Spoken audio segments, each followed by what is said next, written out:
bahwa perkawinan itu adalah ikatan lahir dan batin antara seorang pria dan seorang wanita untuk membentuk keluarga ataupun rumah tangga yang bahagia berdasarkan ketuhanan yang Maha Esa. Melihat dari pengertian itu, apa sih yang dimaksud dengan ikatan lahir batin itu? Ikatan lahir itu adalah ikatan yang hubungan yang diikat dengan pernikahan, itu namanya ikatan lahir.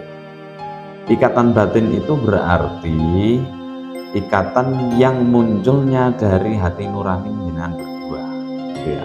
Ada rasa cinta, kasih sayang dan seterusnya, itu namanya ikatan batin.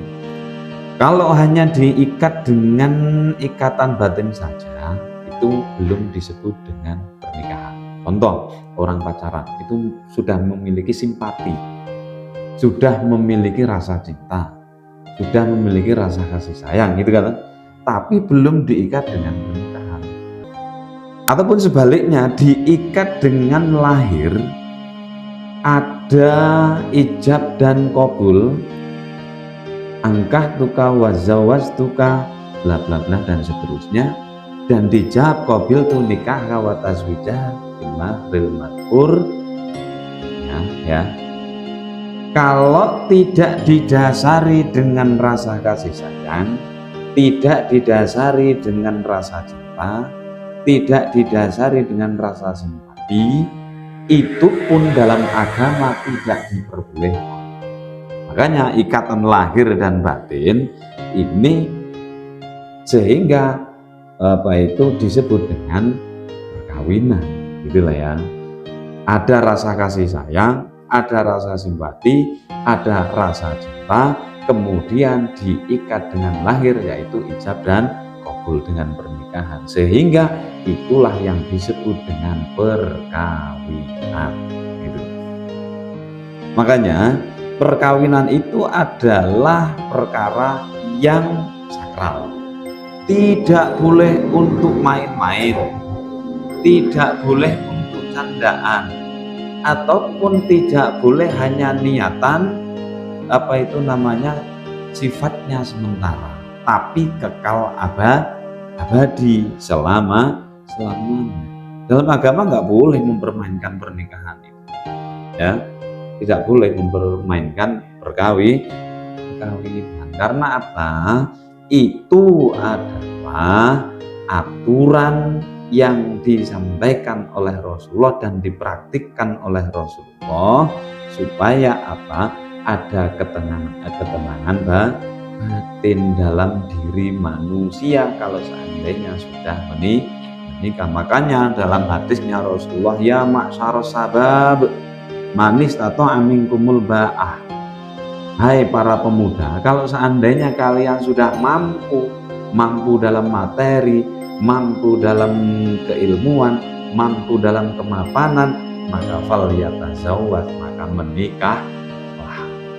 Karena dengan menikah itu bisa mencegah pandangan-pandangan yang kotor, gitu ya.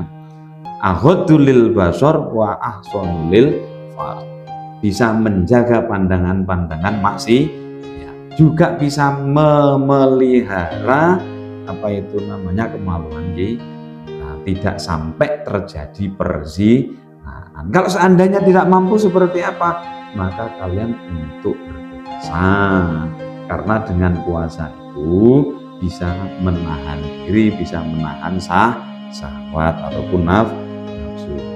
Itu adalah perkawinan. Terus setelah ikatan lahir batin, seorang pria wanita untuk membentuk keluarga yang bahagia. Kalau sudah perkawinan ini terjadi, maka tujuan kita untuk membentuk keluarga yang bahagia. Bagaimana supaya keluarga ini bahagia?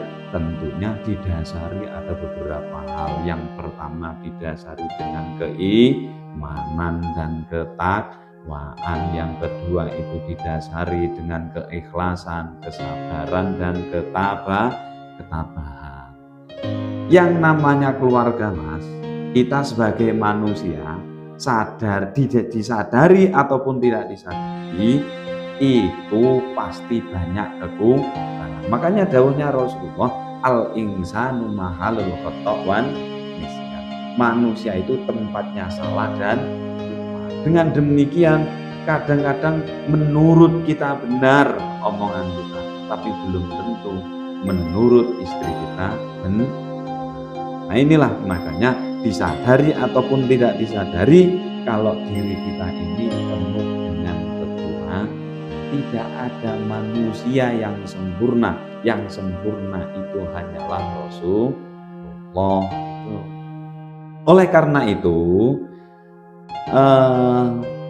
intinya atau pakemnya dalam diri kita itu saling memahami, ya, saling memahami. Jangan hanya menerima kelebihannya saja, Mbak, ya, tapi juga bisa menerima kekurangannya.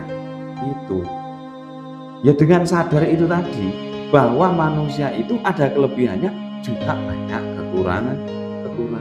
Ketika kita mau menerima kelebihannya, maka juga harus mau menerima kekurangannya. Itu makanya Rasulullah itu mengajarkan kepada kita bagaimana supaya keluarga ini terbentuk, supaya harmonis, supaya kekal, supaya sakinah, mawaddah dan warahmah. Terus selanjutnya, bahwa membentuk keluarga yang bahagia berdasarkan ketuhanan yang Maha Esa. Kenapa berdasarkan ketuhanan yang Maha Esa?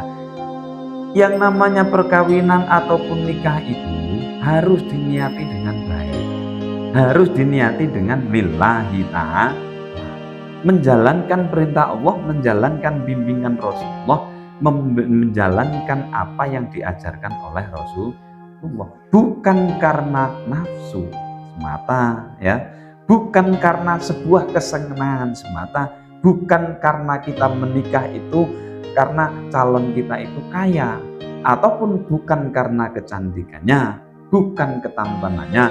Kalau yang dinilai itu dari ketampanan dan kecantikan dan ketampanan itu suatu saat pasti akan hilang. Saiki dhewe sampean umurnya mungkin 22 tahun sampai 27 tahun lah, ya. Kalau nanti sudah umurnya itu 70 tahun, mau nggak mau, sudah kita itu dipaksa menjadi orang jelek. Nanti kalau pengen jadi orang cantik dan tampan lagi, ibadah yang mempeng, nanti di surga itu tidak ada orang jelek, kan gitu kan? Gitu. Maka perkawinan itu harus didasari dengan lillahi ta'ala, menjalankan perintah Allah. Itu yang dimaksud dengan berdasarkan ketuhanan yang Maha Esa. Niatnya tidak lain dan tidak bukan, karena itu merupakan perintah Allah. Dan sedangkan pernikahan sendiri itu adalah ibadah mahdhah. Kenapa dikatakan ibadah mahdhah? Karena pernikahan ataupun perkawinan ini syarat dan rukunnya itu sudah